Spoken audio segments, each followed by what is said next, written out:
Hurricane Isaias has wreaked havoc across Puerto Rico and Dominican Republic as the storm hit the Bahamas on Friday, affecting the lives of millions and causing severe damage to the island country's infrastructure. The storm hit Puerto Rico and its neighbor Dominican Republic as the storm made its way towards the Caribbean islands with a wind speed of over 120 kilometers per hour.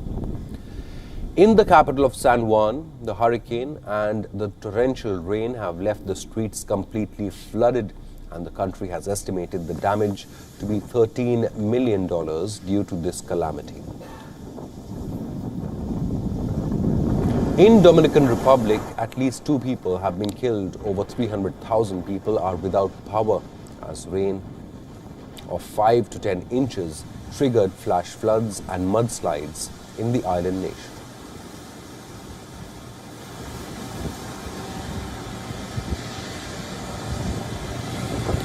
After battering Puerto Rico and Dominican Republic, Hurricane Isaias also caused destruction on the island of Turks and Caicos in the Caribbean. Streets across several island cities were flooded.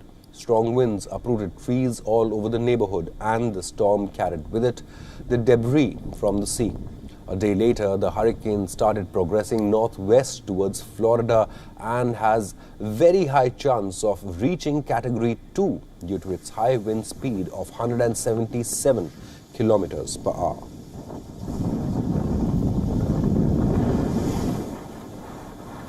Has strengthened to a Category 1 hurricane with maximum sustained winds of... In Florida, Governor Ron DeSantis also declared a state of emergency for counties along the Atlantic coast where Hurricane Isaias is expected to hit. Meteorological experts said that the storm, which is sustaining wind speed of 120 kilometers per hour, will also be bringing heavy rain to Florida and can potentially cause flooding in low-lying areas. Beaches, parks and other public spaces were ordered to remain closed as the forecasters have predicted Hurricane Isaias to eventually turn into a Category 2 storm. The authorities have also closed drive-through and walk-in testing centers for coronavirus and said that the centers would reopen after the storm had passed. To ensure the state's fully prepared for impact, I just signed an executive order to declare a state of emergency in every coastal county up Florida's east coast from Miami-Dade to Nassau counties. While current projections have the eye of Isaias remaining at sea, the situation remains fluid and can change quickly.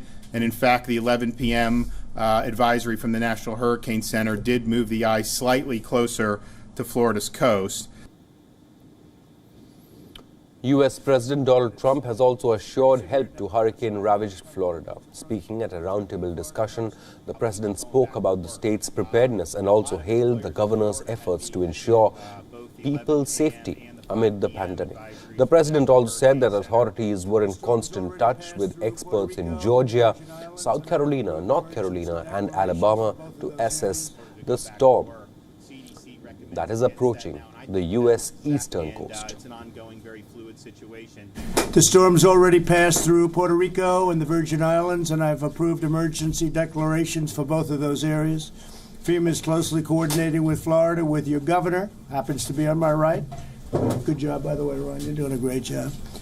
And we're in constant contact with Georgia, South Carolina, North Carolina, Alabama, and anybody else that may have a problem, but we think it's going to work out very well. Scientists from the National Oceanic and Atmospheric Administration Aircraft Operations Center also flew above the Hurricane Isaias that is threatening the eastern coast in Florida to assess the situation and predict the weather conditions for the coming days. The weather is likely to worsen in the coming days and the storm is likely to develop into a Category 2 hurricane. Now, as a result, the first U.S. astronauts to reach International Space Station on American spacecraft will not be able to return to Earth as per the schedule. NASA astronauts Bob Behnken and Doug Hurley, who took off from SpaceX Crew Dragon, were supposed to land on Earth on the 2nd of August.